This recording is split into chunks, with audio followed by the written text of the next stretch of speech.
All right. Hello, everyone. Welcome. It's our last lab day. Yay. Yeah, I mean, we're also nearing the end of the semester, and as you near the end of the semester, people tend to kind of show up a little later, all that kind of stuff. It's likely people will show up later on. The lab technically doesn't start till 9:20, so there's always just show up then. Whatever, don't really care on my end too much. I don't think there's any logistics updates. I should have the test scores in by today or tomorrow. I finished grading the exams yesterday evening. Nice. Peter finished grading the exams, so depending on my time today's my busy day, so there's a chance I will be able to look at all the grades and get them in today. If not, definitely by tomorrow. The reason it's not a quick and easy thing is I have to just go through, I double check, just like I tell you all to double check things. I double check all the scores, and then I have to match them up with name.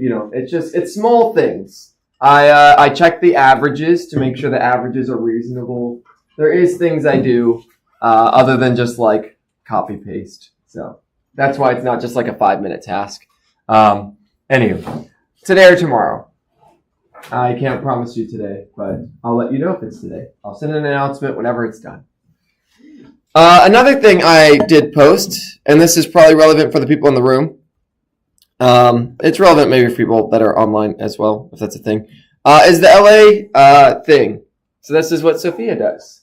Sophia is in LA. So if you did if you have been doing really well in this course, and you have an interest in teaching, or any small interest in teaching, being in LA is awesome. So like if you haven't opened the announcement, here's the flyer.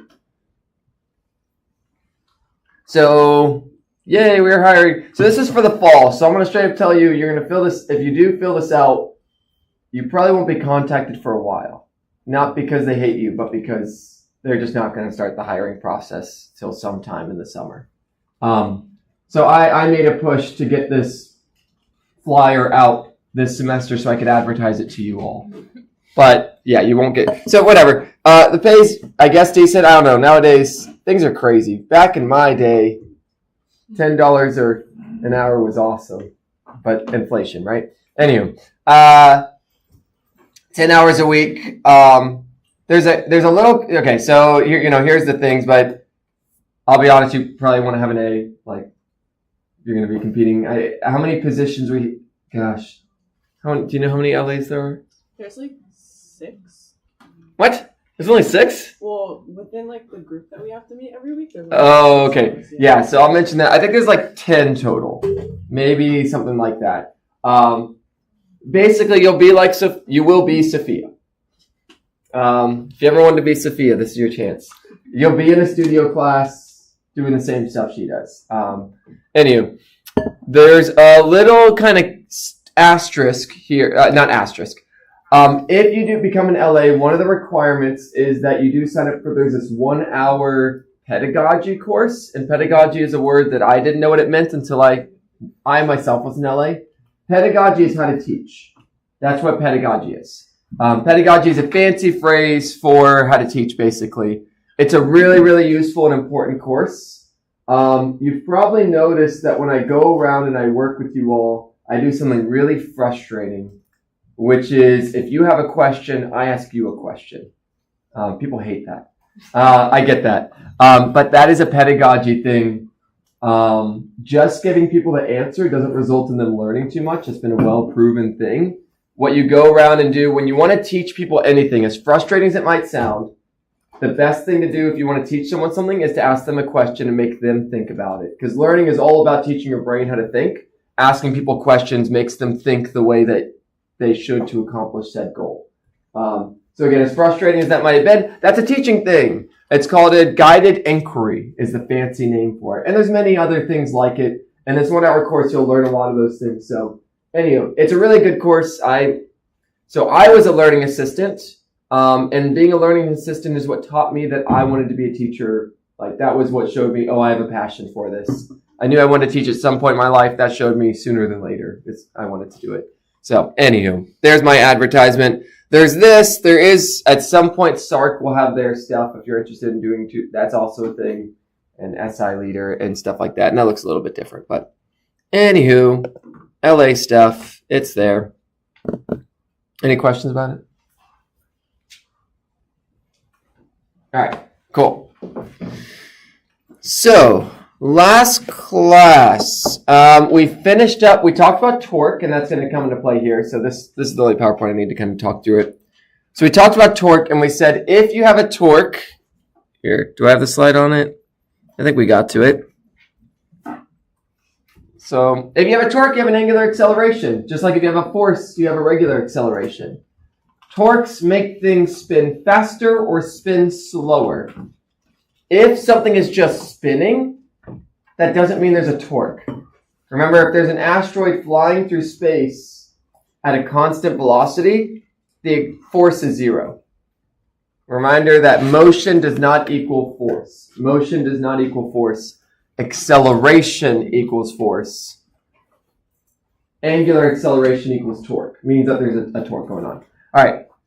So that was kind of actually where we started. And then this I term was called moment of inertia, which is a not intuitive name whatsoever.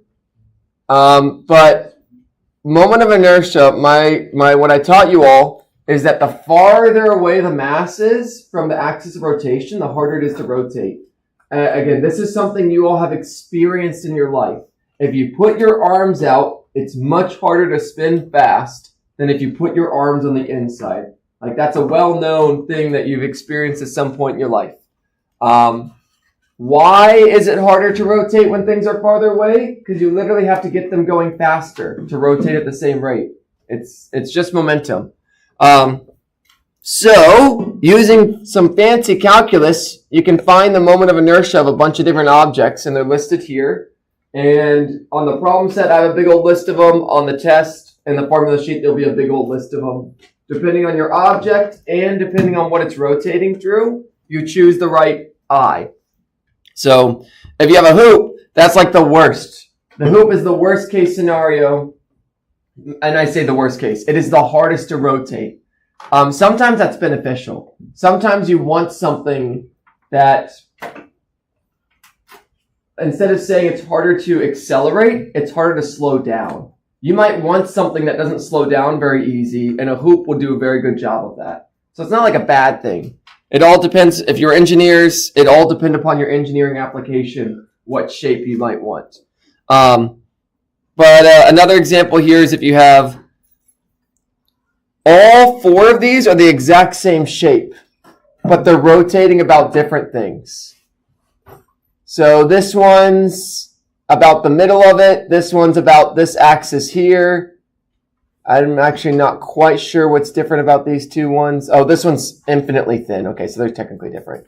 Anyway, they're all about different axes, roughly. I will tell you on the problem what shape it is, and I'll tell you what axis it's rotating through. Rule of thumb, we're pretty much going to rotate through, we call it the principal axis. It's the axis you expect to rotate through. Generally, that's the one we rotate through. The one that, like, if you rolled this thing on the floor, it's the axis it would rotate about. So, like, if you rolled a ball on the floor, just turn your head sideways and it's this axis. If you rolled a ring on the floor, that's it. So, yeah, we call that the principal axis. It's like the main axis, the most comfortable one for it to rotate around. The one that if you rolled it on the floor, it's going to roll that way. Anyway, great. And then I think that was kind of the summary. So we got to Newton's second law, and I think we just kind of paused there.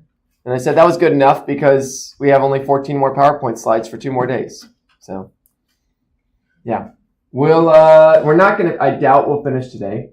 But maybe halfway through class Tuesday we'll finish and we'll roll right into review. I think timing-wise that's how it's going to go. We'll see. Could be wrong.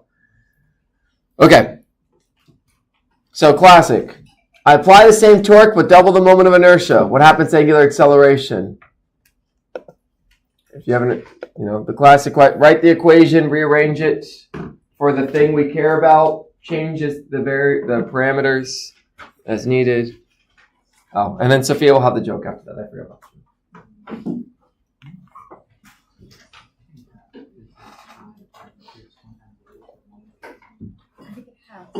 Doesn't torque net equal like inertia times acceleration? It would be So if you double inertia, there's still equal. like half of the acceleration is T equals inertia acceleration. So to get acceleration, we'll need to divide by inertia.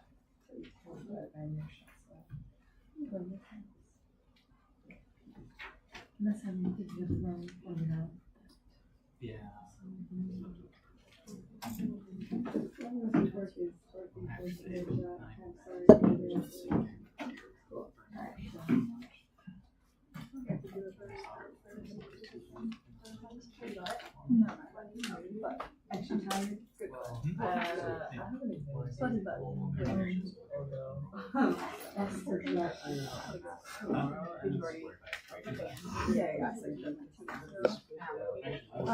No.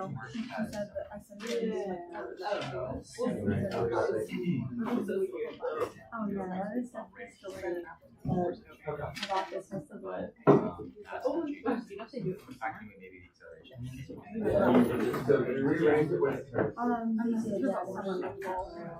Hard to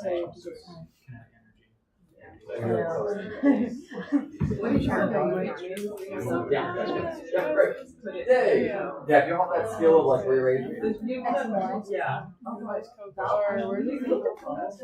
I have her actually. All right, we'll go 10 more seconds. The math here is quick if you know how to do it.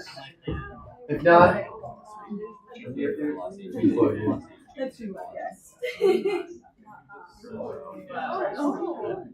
What is don't forget to answer. I don't like drop it. No, literally. All right, and then for the lab today, we just need a bunch of spheres. If we don't have them in here, they have them in the demo room. I did actually request them today, but I don't know if they're gonna bring. They're not here, so I don't know if they got my email. Yeah, I don't know if they have them in here, but if not, they have a ton of them down there. Yeah, and I emailed them. I was actually good this time, but maybe it didn't go to the right place. I don't know. All right, 5, 4, 3. Here, I'll just leave it open. All right. So what's the equation that relates torque, I, and alpha? You got this. What is it? What's the one that relates all three? T is I times A. Yeah, it's just like F equals ma. Just same thing, just different letters. Great. Now we rearrange it. So alpha equals torque over I. Remember the strat with doing any problem like this. What happens to blank if blank happens? You rearrange the equation for the thing you care about, and then whatever happens, you change. So this is like my original. So my new one, there's 2 times I, which means alpha 1 equals 1/2 torque. And you may be like, this seems overkill. I could have just looked at the original and did this. But I can make these really mean. I could say like I make the torque 1/5 and I make the moment of inertia 5 times or 7 times bigger. If you don't rearrange this, it's really hard to get. At some point, intuition doesn't. Math helps us extend our intuition beyond what we can kind of do naturally. That's why we use math. Another one that I could do. Okay, I'll be. I don't think it's this one quiz. Another thing I could do is I could say, what happens if I double the radius and I triple the force? You would have to write torque in terms of force. You'd have to write I in terms of mr squared, and then. Would you do that to us? I think I did something like it on the quiz, but I don't know. I don't think I do. Rule of thumb: anything I give you all should be done within like a couple minutes. Yeah. Like a physics question. Yeah, that would be a good one for them. It's a kind of an additional layer beyond But it wouldn't be tricky to do. If I said what happens to the force, if I double the force and I half the radius, you would just write torque as Fr sine theta, and then you would just write I as mr squared. It's some number in front, who cares? If you haven't noticed, all i's are mr squared with a number in front. All of them. They're all mr squared. And then you just, okay, one of the r's would cancel. Whatever happens to force is on top, whatever happens to r is on bottom. There you go, done. But it's just realizing you'd have to plug that in. That's the hard part. Anywho, the answer's halves. Could you do that without knowing what shape it is? Yeah, that's a great question. Could you do it without knowing what shape it is? For the most part, yeah.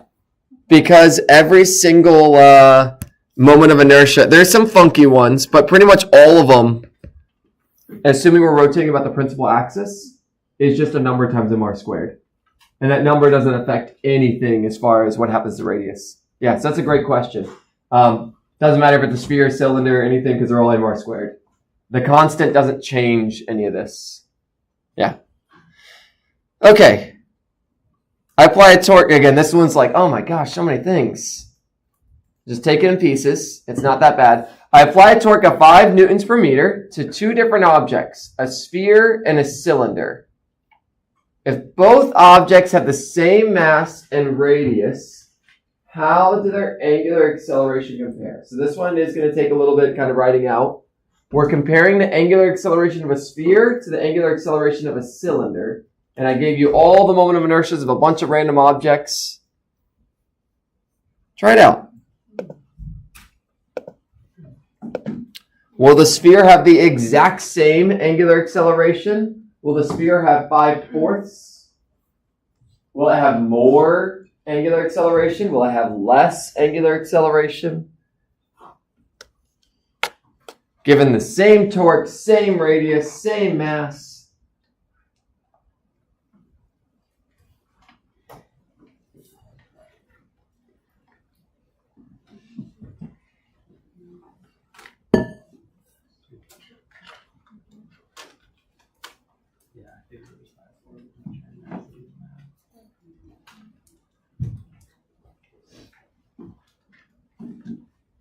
And my hint to you all is you're basically going to be building a ratio of the accelerations. And a ratio is just one of them divided by the other.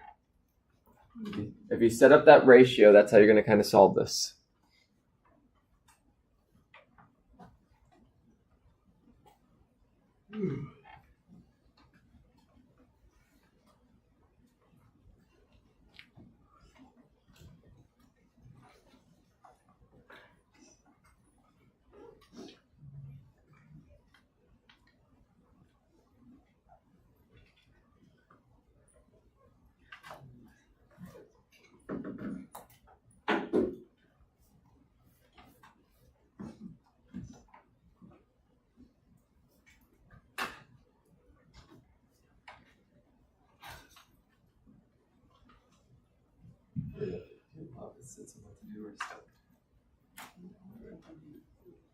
Sure. All right. So what are we comparing?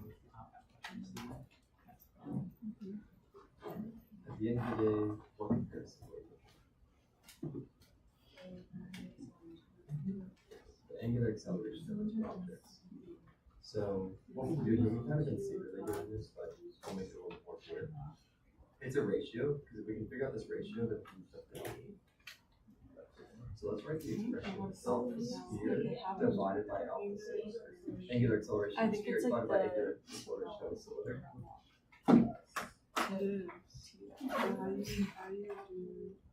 Because that's going to give us a ratio. That's what we're basically trying to solve Because for. the I is And then that equals, like I did it like it was. in our last slide, we found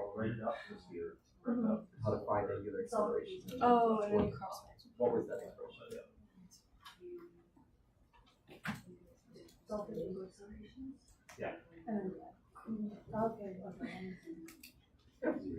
So we'll just do that for both. So on the right side, we'll have torque sphere over I sphere divided by torque cylinder over I cylinder. And then if you start to plug stuff in, at the end of the day, after you simplify this whole side, so here you're going to have two. You're going to have torque Okay, yeah. Good. You'll have the one for the sphere and the one for this. At the very end, if you just chuck the cylinder over, you have the final result. So that's the key here. So the key, if you're stumped, the key here is building this relationship. Angular acceleration of a sphere over angular acceleration of the cylinder. You're building this ratio. So set it equal to, how do you find angular acceleration? We just did that in the last problem. How would you find the angular acceleration of the sphere? How would you find the angular acceleration of the cylinder? Divide those, and you'll find that you can just chuck this cylinder to the other side, and bada bing, bada boom, you have the setup that we want. So anytime you say, how does this compare to this? It's a ratio. That's a flag that we're building a ratio, and a ratio is just dividing the two terms. That's all ratio means.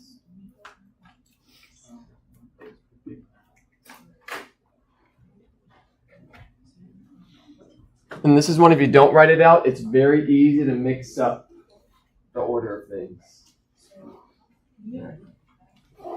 How'd y'all do over here? Oh, yeah, I was put 5 for this. Okay.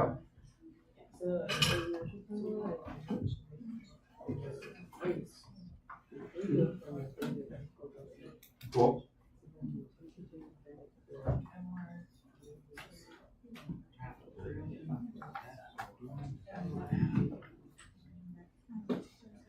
Last name is cancel out. So this is the 2/5 equals 1/2, and then we do see that. Let me see the math, because actually I have to work this. I'm not. So the check to make sure everything went the way it was. Not like right here, but like Like, down like, here. I'm getting the Oh, so you said equal to. all it's going in there is a refrigerator that's gonna be on the floor and like. Okay, you said equal to. That totally works as well. Okay, so you said them equal to each other. Yeah. Yeah, this is I can draw it 2/5. close and back in the truck. The cylinder has a 1/2. And then if you want to solve for the sphere, you divided the 2/5 over. So 1/2 divided by 2/5. Great. No, I like your Great. Perfect. Yeah. So you did it a different way, which totally works. Setting the torques equal to each Yeah, other. like $10. Yeah. Totally works. If they have the same torque, you can believe it. Yeah. This is like minimum.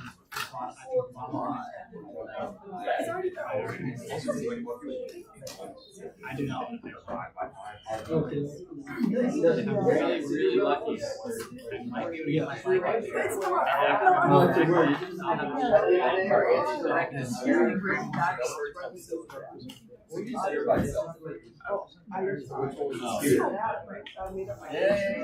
Yeah. Because in the same sport, you totally said they equal to each other. That's why you're yeah. That also works.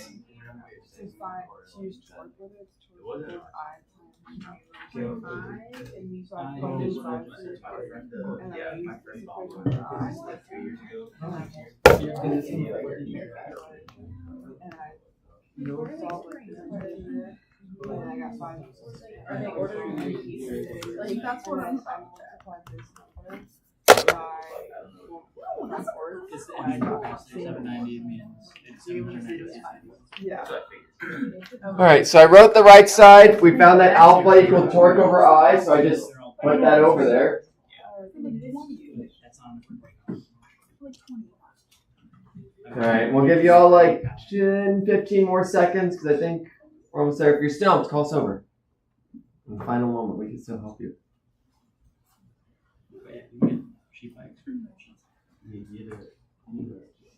All right, we'll close it out in 5, 4, 3, 2, 1. All right, so they have the same torque, so that cancels out. And so I have alpha of sphere over alpha cylinder equals, let's just kind of write this out, 1 over 2/5 mr squared over 1 over 1/2 mr squared. Oh, my mr squareds cancel out. So I have 1 over 2/5 divided by 1 over 1/2 you can kick the alpha cylinder to this side. Whee! Now it's over here.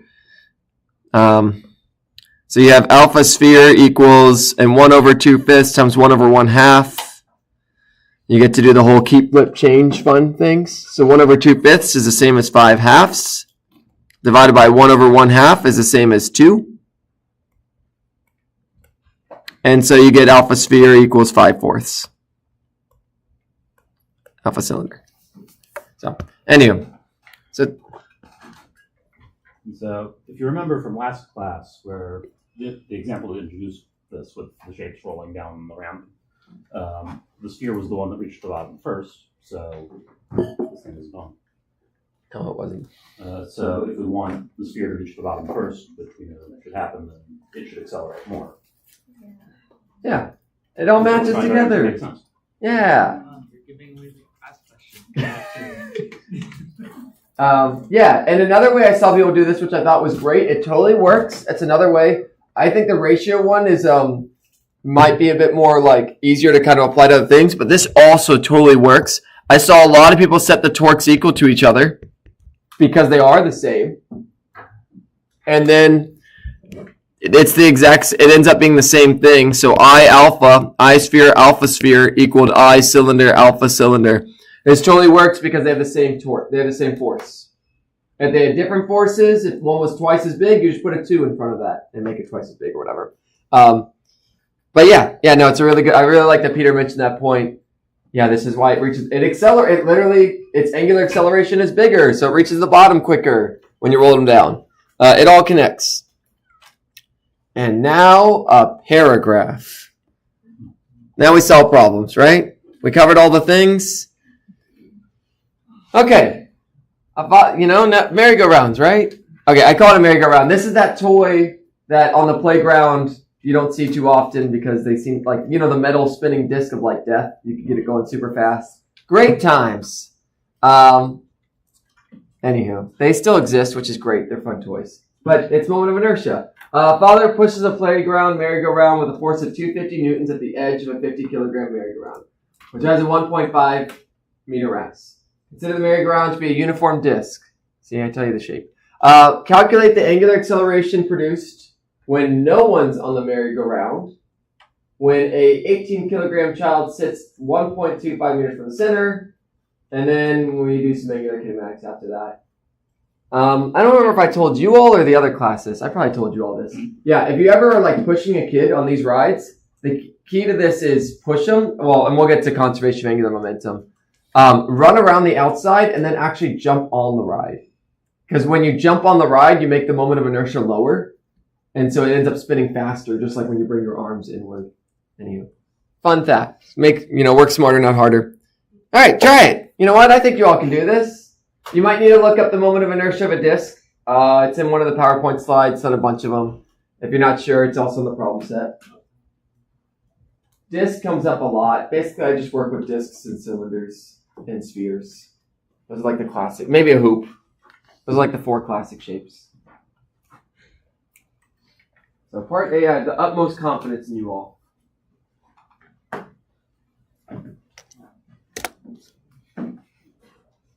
Part B, there's an extra step that you might not realize. We'll see.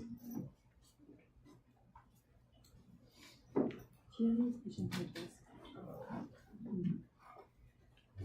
believe it should be more half that much square. Double check me on that. Or was that sphere? Here's 2 minutes left. Yeah. Was it cylinder? That's 1/2. A disc and a cylinder, Oh, that's they crazy. end up being the This same is just thing. a flat cylinder. Yeah. But you don't end up caring about the length of it or the height of it, depending on your perspective. You only care about how far away you are from the axis.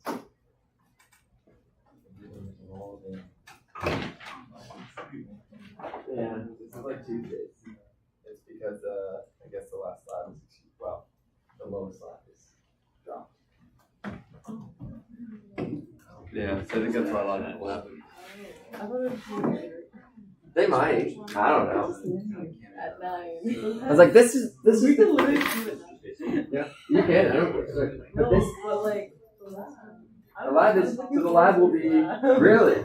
Wait, isn't this one the one Maybe, yeah, it's going to be rolling a sphere down a hill. Yeah. Tracker, find That's, them. we started doing Oh, that I one, just and tried then it. it's like, Find them on the inertia. Yeah. they were like, I don't understand it. It works so well. No, I it's don't not just understand. But, Like, I didn't understand it. but it's not that it's been very rare for me to see it as a software, except for like if you don't convert MOV to MP4. That's like the only technical thing I've seen Tracker like. It like I did something one time and all my dad deleted and I like I put I was like I think it's very helpful when it comes to doing the points, because it means. the points okay, it's not bad. It's not bad. It works so well. It's not bad.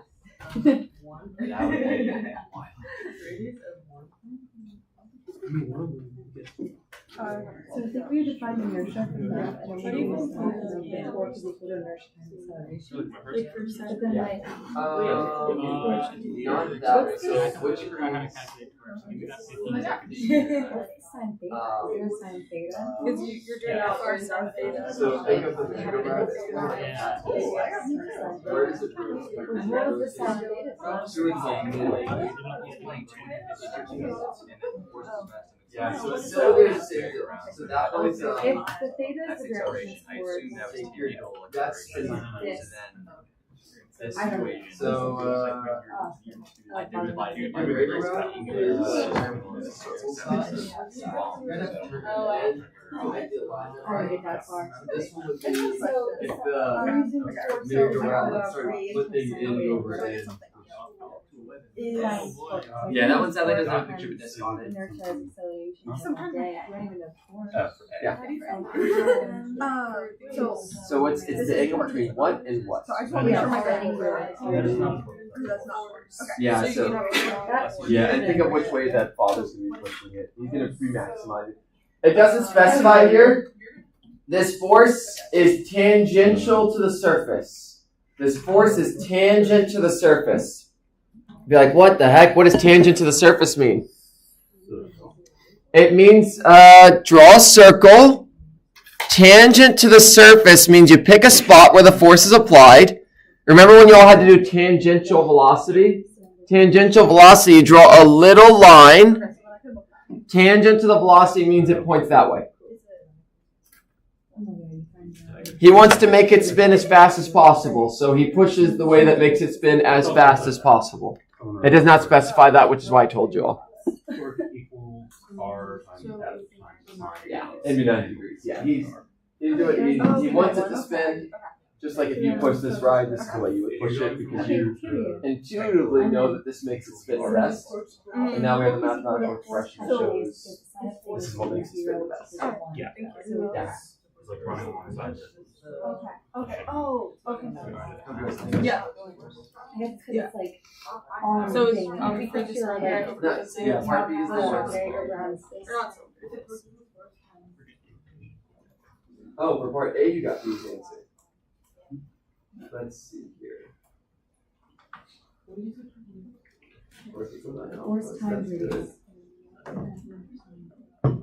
So how do we find torque? Oh my God, What's the equation for torque? My calculator is So that's one equation for torque. that good. Remember, there's another equation. That's okay, thank you though. I don't complain. Because this is force. No, but there is a way to go from force So to for torque. inertia, I got, And sadly, I think it's the last one slide, which is a little unfortunate. I really should use all the torque things here. It's the RF side. Someone wrote it on the board. me too. So that's how you Last. Kinesiology. Well, I take the I'm going to No, PG, that's so I it. got to take the GRE this summer, and then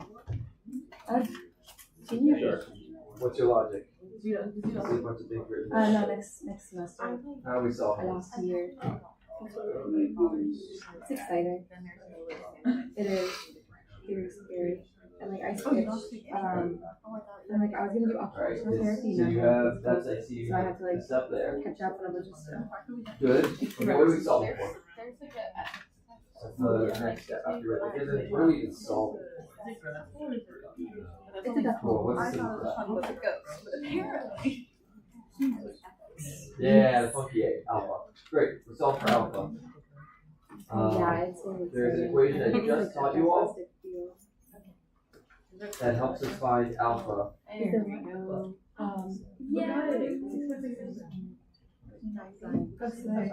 Is that what? Does it happen on the break? You're good. What? 6:55, right? I got I ready know. for this. I'm like, I can't even get myself to study. So this Like is the first 2 weeks, I'm like, oh, I'm the gonna study early. Yeah. I'm gonna do this. We're No. doing the angular kinematics. And it was just like when we did regular Because I kinematics. like went so hard. Now our step we're taking is how do you make an angular acceleration? How do you get something to accelerate? Before it was you apply force, now it's you apply torque. So torque equals I alpha. And then, but I did fine. yeah, you go finish over there. There's another step. Yeah. So if someone is not in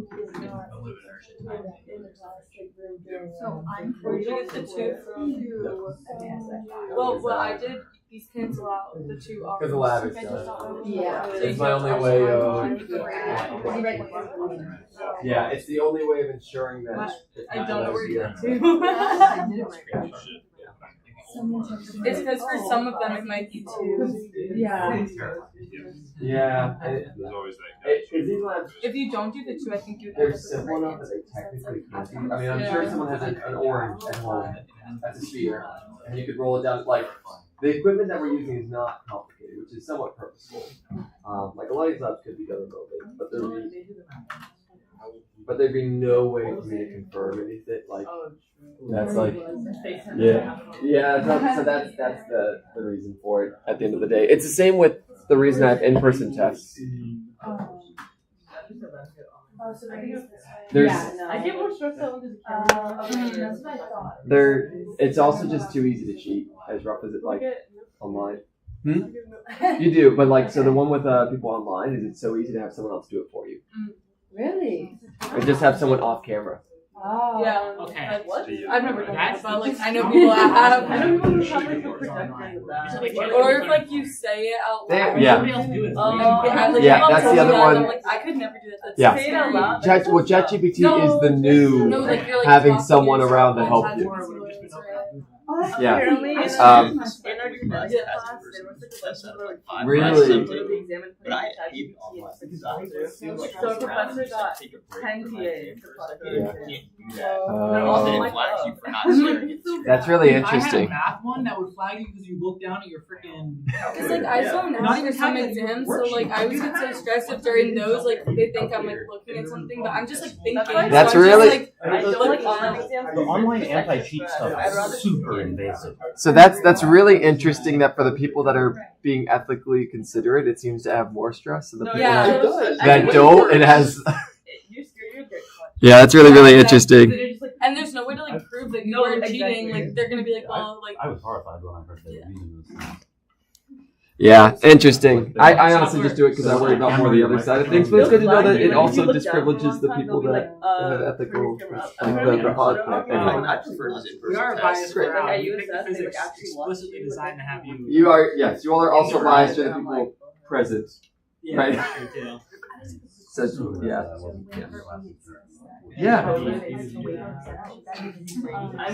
So it's not in your radius. We still have our disk, but now what's on the disk? Not only do we have a we disk, don't have any exams online. we have a dot on the disk. Remember, we're gonna treat them like it's. We have, yeah. I did it online. No one really did research. I was just Sure. trying to Yeah, that's no the problem. hand thing. Yeah. So torque, the way torque works is you take R, which you drew R right here. If you want the direction to torque, you put your fingers in the direction of R, and you can like rotate your hand around, but you want to be able to swing your fingers towards F. Now notice my hand's pointed this way. Sure, R is the right way, but I can't. And if it's this way, okay, my fingers bend backwards really nicely, but most people don't. So it's all about what you get in the direction of R, and then you rotate your hand. Yeah. And then it forces that way. Yeah, and the other way to, so that's one way. The other way is just which way is it going to accelerate, and you just wrap your fingers that way, and your thumb points it. Yeah. But I am looking at getting the. would we do the acceleration just for the child, or would we add them together? So are they going to be different? Is the child going to accelerate differently than the disc?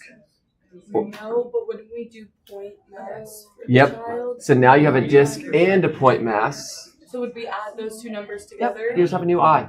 You have a new. Your eye is increased. So we wouldn't do the 1/2 MR squared. We would just do You the still would. MR squared. You would have the disc still Yeah, exists. 1/2 MR squared for the disk, plus MR squared for the. If you draw a picture of it, So you would add them together on the denominator. Okay. think of it. If we think back to forces, Yeah. you're no longer pushing one object. Okay, so it's the You're sum pushing. of. Yeah, just like it was a sum of masses before. Now it's a sum of eyes. Okay. All right. So part A, I'm kind of chugging through. It's like. I guess it sounds like it's like no on the ball. If you're stumped on this one, I'm gonna start working it through. But yeah. So I'm gonna go ahead and give you all a hint for B. So part A, here's my picture. It's a disc, right? Part B, what's my picture? There's my disc. And what's different in part B? What's the only thing that changes? We add a child. There he is. There's my child. You know, it doesn't actually matter. Let's put the child on this side. It doesn't matter. What changed in part B as far as physics-wise? Did my force change? No. Did my rate? Okay, that one gets a little tricky. I added an object. I have, how many objects do I have now? 2 objects. They each have their own moment of inertia. Add them together. Just like, remember when y'all did forces? If you had 2 objects, you're pushing 2 objects, and you want to find the acceleration, you add up their masses together, and you divide the force by that mass. Now, if you want to find the angular acceleration, you have 2 objects, add up their moment of inertias together. So that's my hint to you all, but I'll get to it as well. I'll, of course, solve through that one. It's the same problem as part A, just now there's 2 things that I have to spin, the disk and the person. And I'll remind you, a person we pretend is a single dot, a point. Anyway. Yeah, I got those. I like velocity. Center mass is cool. It's just doing the.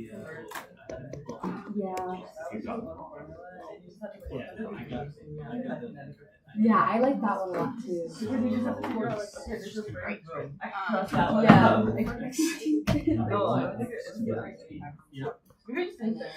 All right, so there's my whole big equation. Torque equals I alpha. Torque is FR sine theta. Boom, chuck it in there. I for a disk is 1/2 mr squared. Boom, chuck it in there. Solve for alpha. So alpha is going to be FR sine theta divided by 1/2 mr squared. One of the r's cancels. Theta is 90. Plug in numbers. So we get 250 times sine of 90, which is just going to be 1, divided by 1/2. Times 50 times 1.5, and you plug that all in and you get 6.67 radians per second.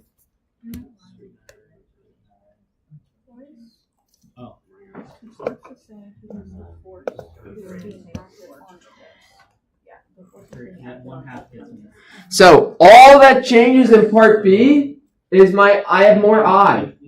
I have more stuff I have to spin. So just include that extra stuff. Here, I only have the eye of the disk. Here, I have the eye of the disk plus the eye of the child.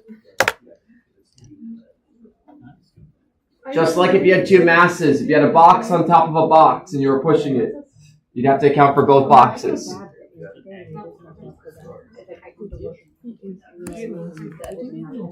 the end, he did, okay, what's your name? I'm like, my name's Henry. For both? From my voice. Instead of doing like inertia, Like, I just don't see how I could. I feel bad. I asked her that, and she was like, oh, Nope, so cancel the R's. I think you have to do them Oh, together. maybe the R's. You have to do them together because They have the same angular acceleration. Okay. So you add the If you did each one independently, you'd actually get a bigger value. You know, if I push a box with a force, and then I push another box with a force, you're going to get a bigger acceleration than if those two boxes are together with the same force. Yeah. Yeah. Maria's the fastest. All right, so part B, we're still solving for angular acceleration. We're still doing torque equals I alpha. The only thing that changed is realizing I got to account for both of them. That's the only, now I got two objects. Again, just like with force, if you push two boxes stacked on top of each other, you'd add up their masses.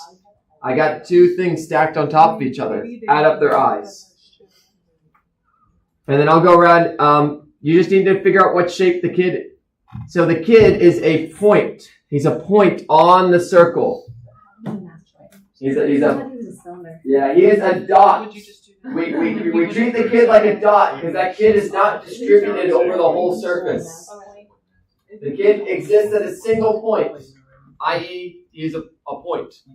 Yeah. Yeah. So, I don't even know what part he is. What's that? Is that a cylinder? I think Great. like his Great. You know the initial angle, you know the initial angular velocity. It's like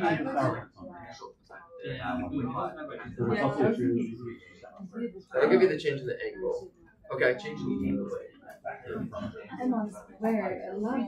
Yeah, so what are you putting here? You're not putting 6.66 hard. Okay.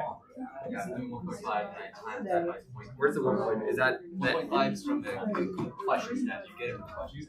It does say. Okay.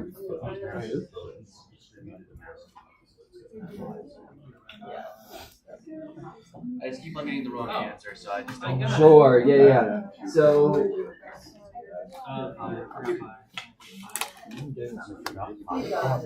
We have an angular acceleration here. Yes. So it's not as simple as changing theta or changing time. Well, I just thought because you had the angular velocity, and it's like, okay, how many revolutions do we get to generate this velocity? So I thought, oh, because it's a constant change in acceleration. It's not a constant acceleration. Yeah. We do have a. Yeah. So because we have an. Since the acceleration is not constant, because it's accelerating up to that point. No, the acceleration is constant.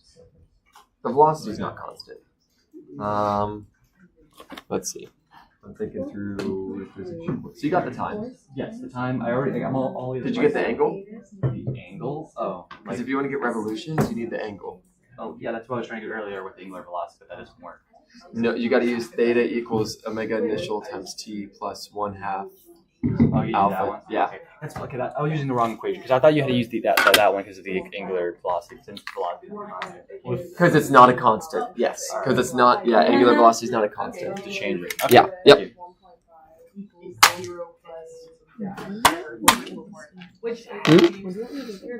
Whenever.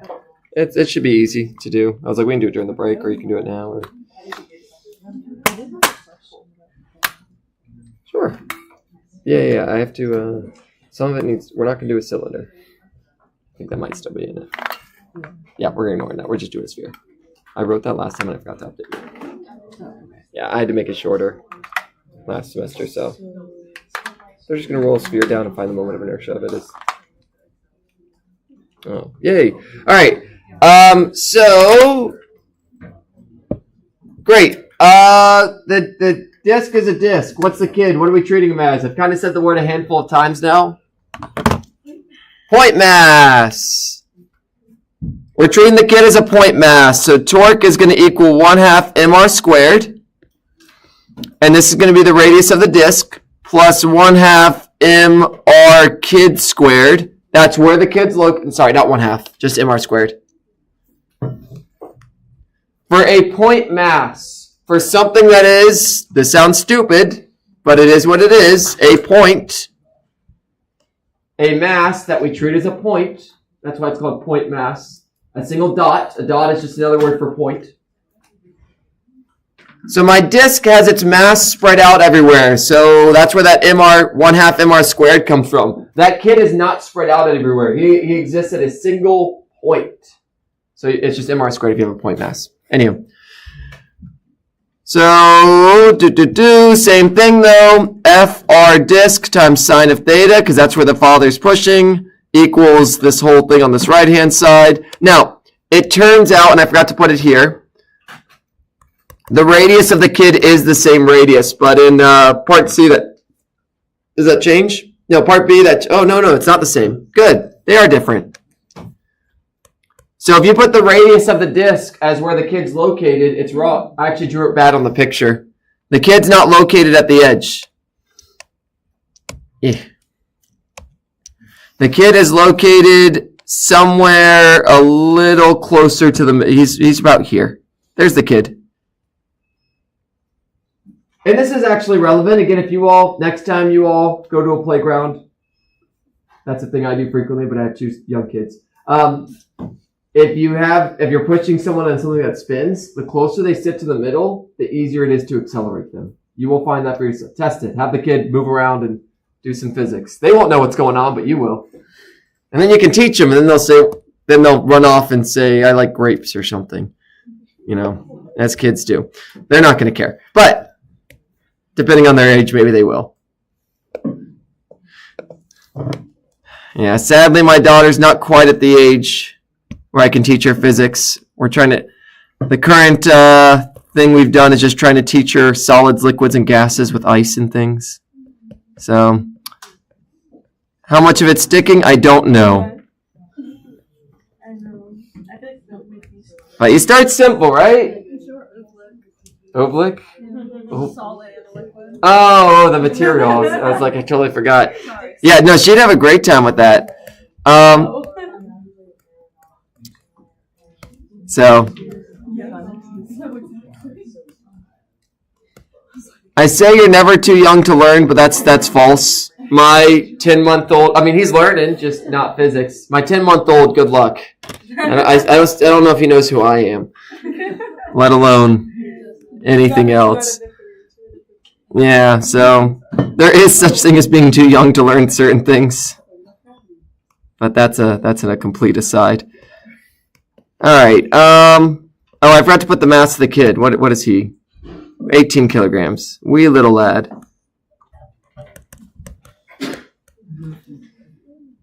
All right. It's just chucking in numbers at this point. It's not very. The last step is the least exciting, but it is, I guess, satisfying when you get the right answer. And you chuck all that in, and hopefully you get the answer of 4.44 radians per second squared. Great. So, I like this problem because it's not a super complicated problem. At least I don't think it's F equals ma in some ways. Again, it's just instead of F, we have torque. But you do have to calculate torque. That's kind of a new thing. And then you realize that if I have multiple objects, they each have their own I. If they're stuck together, they're all going to accelerate the same. Just like if you all stacked a bunch of boxes and you pushed them, they'd all have the same linear acceleration. If you stick a bunch of things on a circle and spin it, they're going to all have the same angular acceleration because they're all stuck together. They're all going to spin faster and faster at the same exact rate. If that changed, that means one of them had to shift around. All right, great. Answers on the board. Part C, D, E is, my hint to you all is, do you remember how to do angular kinematics? I say remember. Have you learned how to do angular kinematics? So we have caused an angular acceleration by applying a torque. Great. Now let's predict what's going to happen with that angular acceleration. How long does it take the father to make him speed up to an angular velocity of 1.5 radians per second? How many revolutions need to happen? So this is all angular kinematics. The last one, we jump back again. But yeah, try part C and D at least.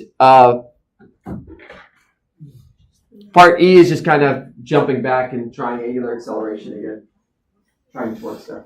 Oh, I think We'll probably just do C and D, and I'll leave E for you all. But I don't know what you divide by 2.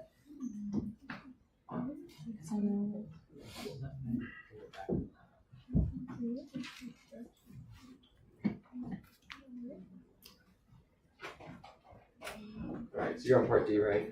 Yeah, we're trying to figure out Oh, how sorry. many revolutions. Thanks. I love sitting. I hate standing. It's which is terrible. Because Standing's much healthier, I think. I remember that like you divide something by 2 pi. Yeah, what equals 2 pi? 2 pi, R. so that's a thing, but Oh, it's circumference. 2 pi r will equal circumference. Okay, If you go 2 pi, what have you done? a full circle. You've done a full circle. Now, what is 2 pi a measure of?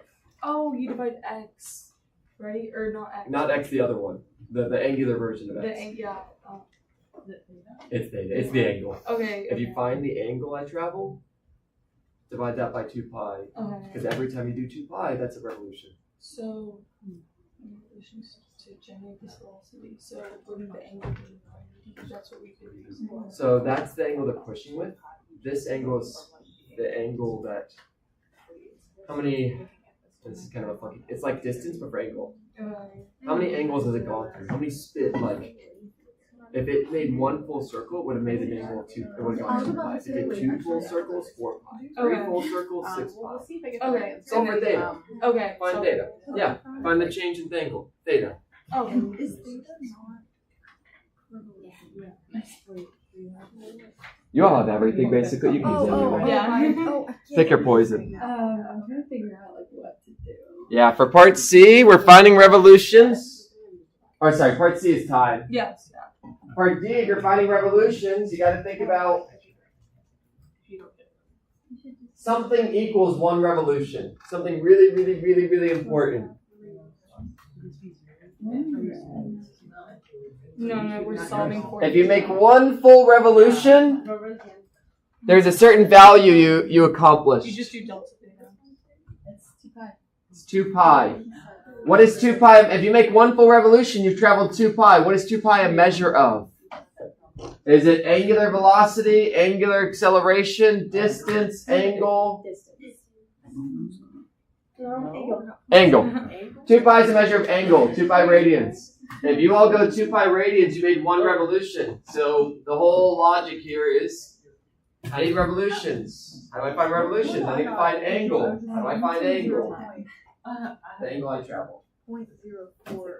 Maybe we could find, actually, it's easier to find time of or like. You need paper, I can get you. It's up to you. I was like, good luck doing this in your head. Yeah, I was gonna say. Yeah, of course you can. So. Anytime. Actually, you're really not allowed to say no. Yeah, I'm like, I don't know. Yeah. I got. Oh wait. So I don't know. Okay, cool. So you did 300 times 1.35. I was about to say. So I used The radius is different now. Okay, cool. Yeah, he applies a force. So he decides to like grab inwards and apply the force. So then that changes this number. Yeah, it only changes that. That's the only one. Yep, Okay, yep, so yep. that's not right. Yeah, that's gonna lower your. I didn't see that. Okay. It's actually gonna lower your torque. So if you want to slow something down, you grab it on the outside. Good practical. You grab it at the farthest radius, and you're gonna get the biggest torque. Oh, because I you need said it, it's like bro. from like the middle. It's really hard. I mean, yeah, like a door. Yeah, that's the other example I forgot to mention. Yeah, if you want to open a door, you push the outside. Oh wait. I have a wait. I don't have a final velocity. I have an initial velocity. The problem is it's asking how long it takes to get I to. thought that was an angular. Oh, that was acceleration.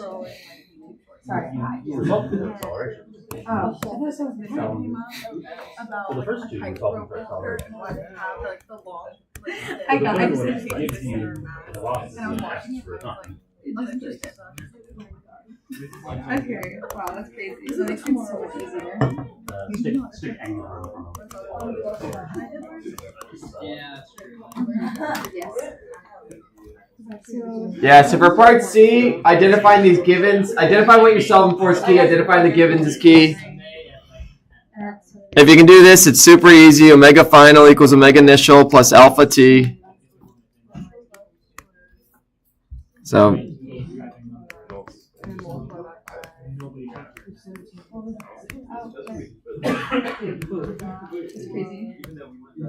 I got it.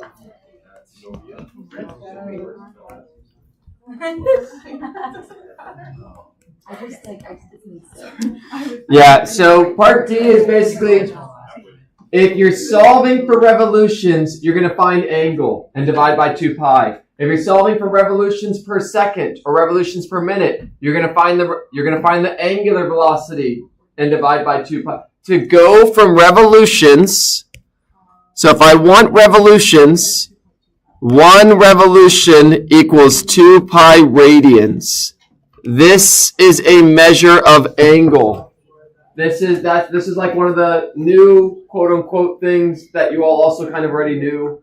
You know, I think most people in here knew a circle had 2 pi in it. Somewhere at some point you probably learned that. If not, that's fine. I'm reminding you all, but I'm mentioning that like it's just making that connection. It's just making a connection that if I make 1 full circle, my angle is changed by 2 pi. If you can just be comfortable with that statement, then the rest of this goes pretty smoothly. If not, it's one to think about, and eventually it will click, and you'll be like, oh, of course. I do. Yeah. So here, I'm going to make my theta initial 0, just to make my angle life easier. That's annoying. I love my friends. I like to Oh, that's true. So there's so many potential equations you all could use for this. I just chose this one. If you want to find angle, just like if you want to find distance, this is the whole distance equation. And so if you all want to find the final angle, it's going to equal 0 plus 0 plus 1/2 times 4.44 times 0.338 squared.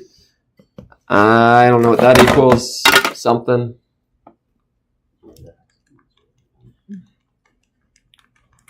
So yeah, this problem is really just testing, have you been doing any angular kinematics yet? If not,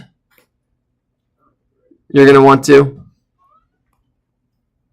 And then if you want to get the revolutions, you just take this change in angle and you divide it by 2 pi. So 0.254 divided by 2 pi. And that tells me how many times I went in a circle. And I don't even think he made it a full... He definitely didn't make it a full circle. So how many revolutions? Not even 1. That's fine. There's no rules that say when you spin something, you have to make a full circle. When you all turn a door, it never makes a full circle. A door is something spinning. It just doesn't make a full circle. Yeah. This is... I just remembered this connection. Another thing with torque, RF sine theta, when you all push a door, you don't push near the hinge. That's because the R is really small. When you all open a door, it's easiest to open when you push near the far end because the R is bigger. FR sine theta. If you you're making a bigger torque when you push a door farther away from the axis of rotation. Make a bigger torque, you angular accelerate it more, door opens easier, yay. So. That's just another connection. That's the same reason you use a long wrench to tighten bolts or loosen bolts, depending on your goal. All right, and yeah, part E, I'll leave for you all. And yeah, so I said we only had 14 slides. I think we only made it through 3 or 4 today. 5, maybe? That's fine. We're still good. Again, we can take our time. I'll go ahead. We got I'll spend the next 15 minutes and then we'll take a break and then do the lab. Let me see what the next questions are. Okay, yeah. I'm going to give you all the next 2 slides and that's what we're going to call it good for today. All right. What's going to reach the ground first? A 5 kilogram block sliding frictionless down a ramp, or a 5 kilogram sphere rolling without slipping. The sphere does have friction. You can't roll without slipping unless there's friction. So which one makes it to the bottom first? The block that's frictionless or the sphere that does have friction but it's rolling? Which one makes it to the ground first? That's my gut. I don't know any equations. That's more surface. Remember? It's not about surface area, it's because In my mindset, C is building up. if you want You have to apply force. I'm looking at that here. So No, I'm actually trying to remember this myself. Okay, cool. What is there like a equation for My hint to you all is think about this in terms of energy. yeah, So it's more energy. it takes energy to make something rotate. And I divide it. You're asking just about. Now, the reality is nothing is frictionless. The fun fact is if they were both frictionless, they'd both reach the bottom at the same time. It wouldn't roll at all. It would just slide its way. They both would just slide its way on down and yay. One has So the reason we like rolling things is because the real one. Yeah. All right. So. That'd be crazy. So rolling without spinning, just means I like the logic. rolling without slipping. It's like your tires. When your tires slip, they lose traction with the ground. When you get bad friction. So the second one has friction. See, We got block without friction. We got sphere that's rolling. We're gonna think about this. I asked So you. block without friction. What energy do I start with? What energy both of you start with? Right. The block's gonna be energy. The sphere is going to be moving, but what's it also? Now it's going to be moving left, right? So the thing I'll tell you all, there's energy here in the bowl. So the first one, all the energy goes to motion. The second one, some of the energy goes to motion. Some of the energy goes to rotation. That's the problem. Oh, that's crazy. Now, you're like, what's up? That's why we're here. The real world is first. Yeah. Well, there's only one. Why are rolling good? The real world is problem. If somehow if they both didn't have friction, if somehow they didn't both have friction, they would actually do the exact same thing. In fact, the only reason things roll is because of friction. If there's no friction, that ball is just going to slide on down. All right, so I'll close this one out, and I probably should have had this question after the next slide, but oh well. Lessons learned. That'd be crazy. You know what? I'm just going to keep leaving this question up while I teach you all the concept, and then you can change your answer if you want to. All right. So the thing I haven't taught you all, well, okay, I haven't. I've mentioned it a few times. What are the three types of energy we've talked about in this class? Kinetic. That's if you're moving. Great. What else?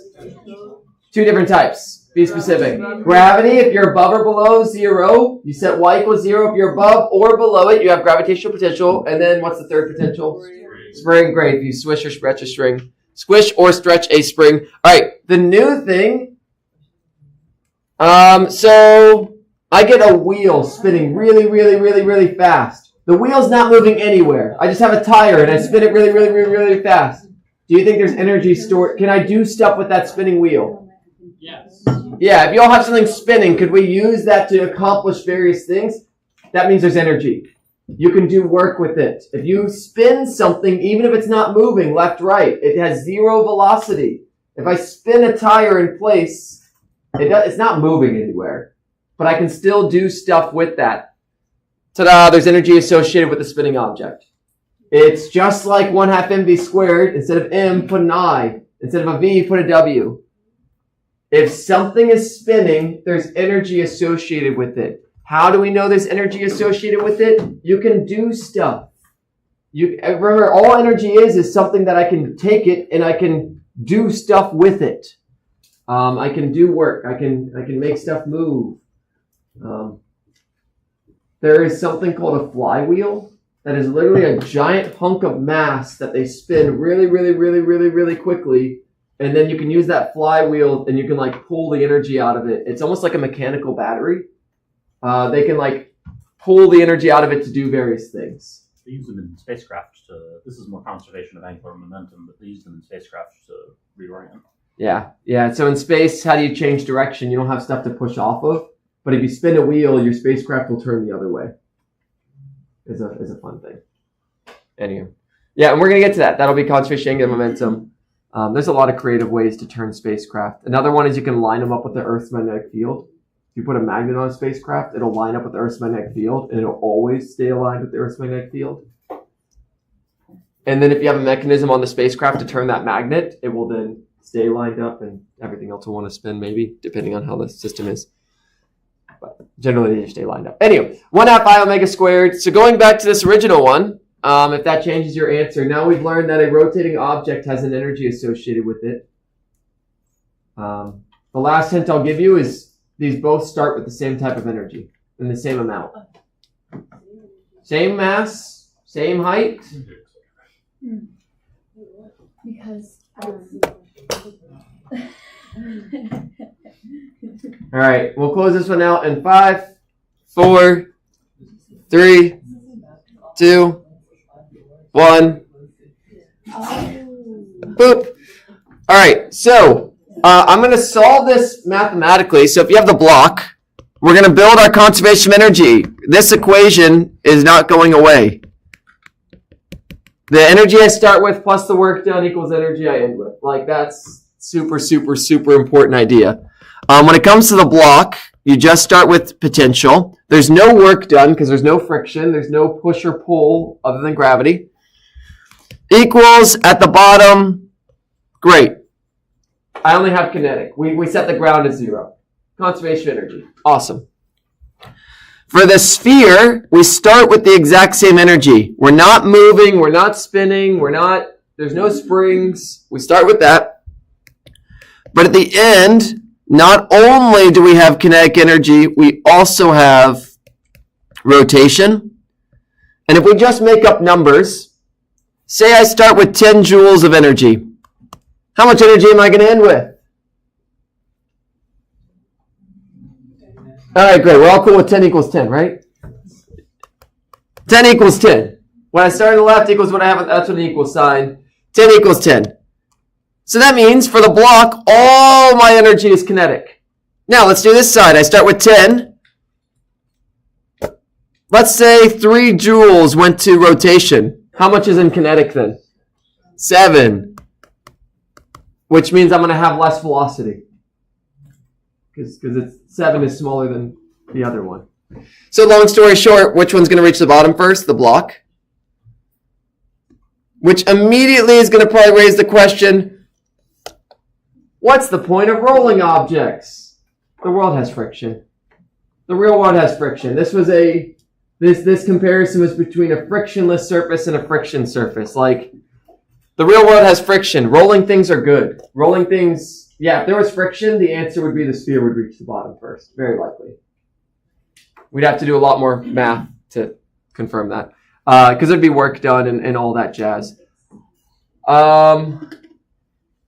Yeah, fun fact, if both of these were frictionless, nothing changes. When you all did conservation of energy, you didn't care the shape of your object. If this was frictionless, the sphere wouldn't even roll. It would just slide down the hill like the block would. The only reason things roll is because of friction. If there's no friction, they're just going to slide on down. And they would both reach the bottom at the same time because according to the math, mgy equals 1/2 mv squared. Like if they didn't have friction and all that. So, anyway. Okay. But yeah, we'll do some more things with that at some point. We'll do the rest of this. Again, there's only 2 more things. This is the last. We're going to do some conservation of energy problems with rotation next class. And in fact, our lab today is going to be that. And then we'll do conservation of angular momentum. And that'll be the end on Tuesday. And we'll definitely finish early on Tuesday, and we'll maybe start doing review then, which means I need to have the review prepared. So we'll see what I can get done there. That's crazy. All right. So we'll take a break. We'll resume at like 9:20. We'll do it a little shorter, just so I know you. It seems like people want to get the lab done sooner than later, so we'll start sooner.